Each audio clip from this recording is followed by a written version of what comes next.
Hi, this is Alec Haloka of Infinite Ammo from Winnipeg, Canada, and we're talking about how to make a little shooter game in Unity 3D.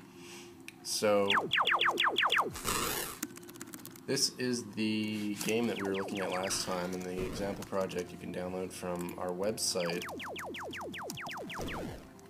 If you have trouble opening this project, like if you open it and all you see is like a big empty scene, there's a little trick that can help you find the things that you're looking for in the scene. So if you go into the hierarchy here and find the player ship and click it and move your cursor over to the scene view here and you hit the F key on your keyboard, the view will automatically orient itself on the ship or the object that you have selected in the hierarchy here. So I could, for example, focus on the camera, I could focus on this empty score object, I could focus on this light, etc.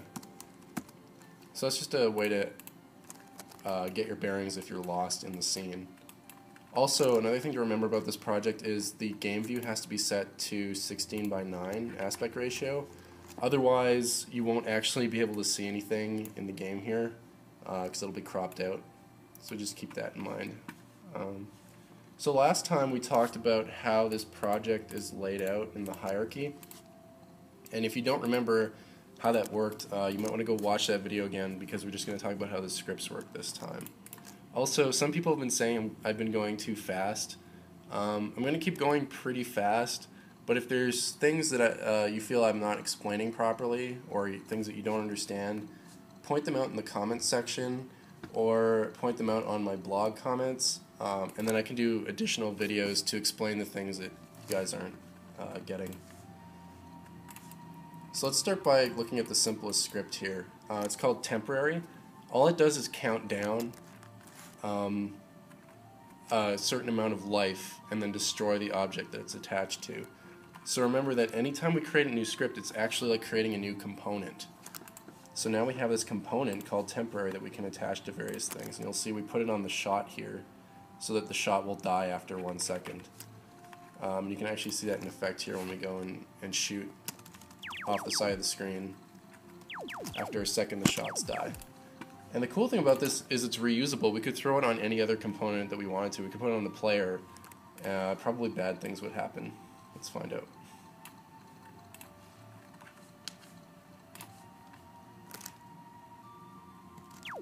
Oh, I died after 1 second.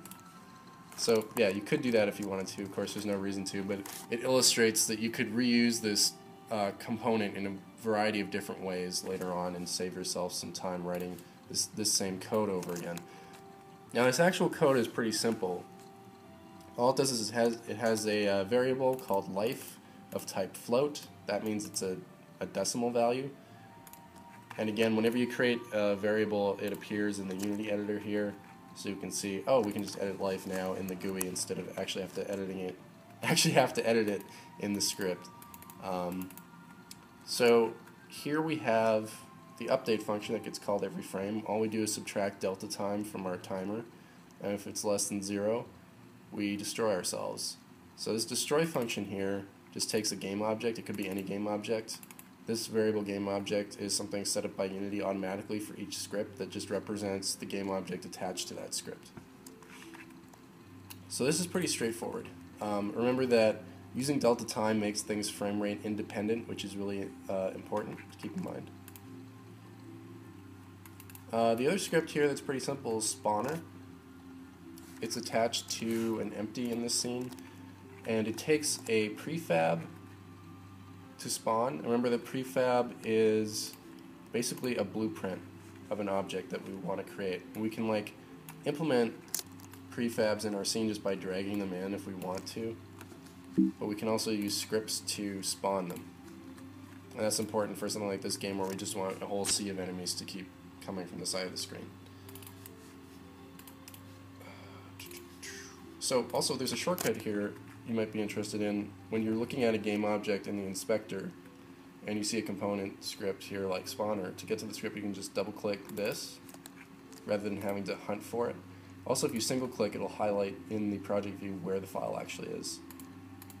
Same thing here with this prefab. If I click it, it highlights where the prefab is in the project view.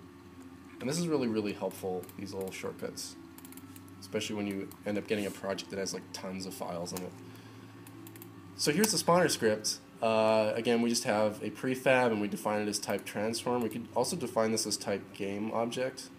It sort of depends what you're doing with it.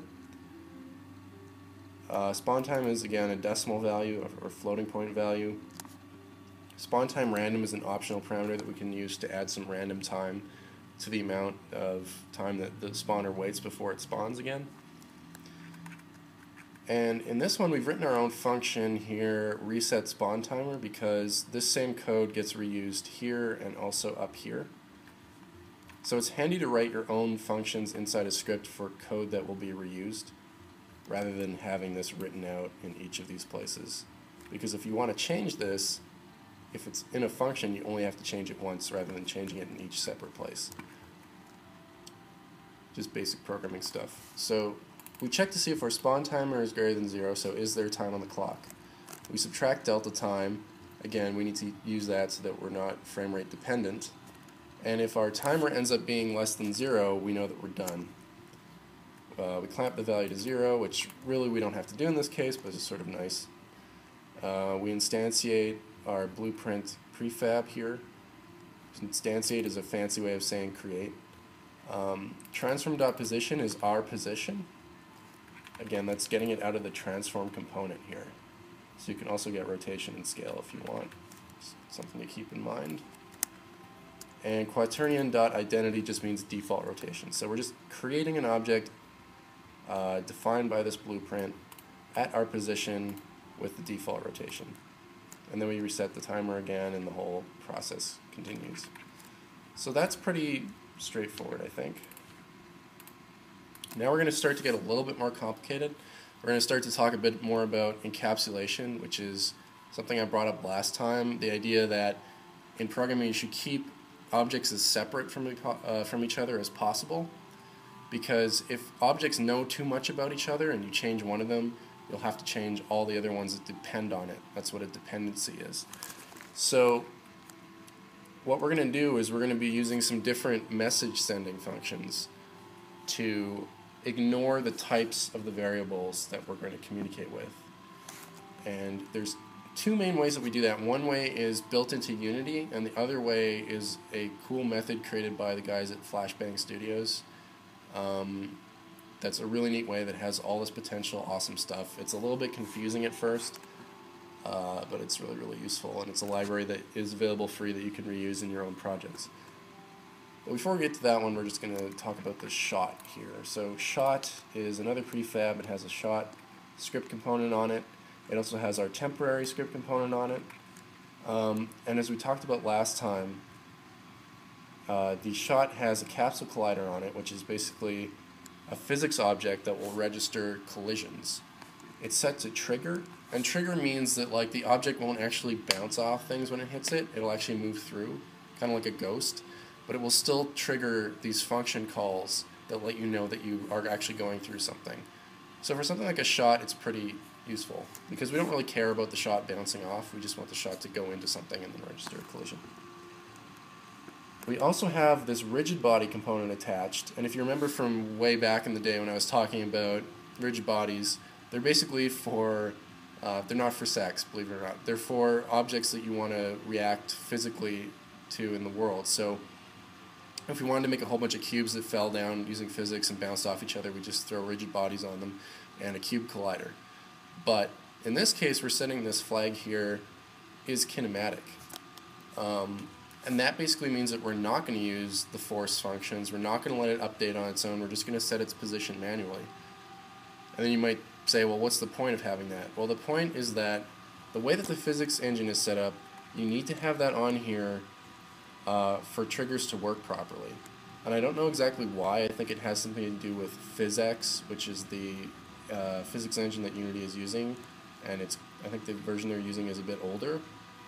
So I think that's why this workaround is in here. It's sort of like a way to say, we're going to update this position manually, and it's also like an optimization, because without this sometimes things can get really slow. So that's kind of an annoying thing, but something to keep in mind, that if you're going to make a trigger that's going to move, it's a good idea to throw a kinematic rigid body on it.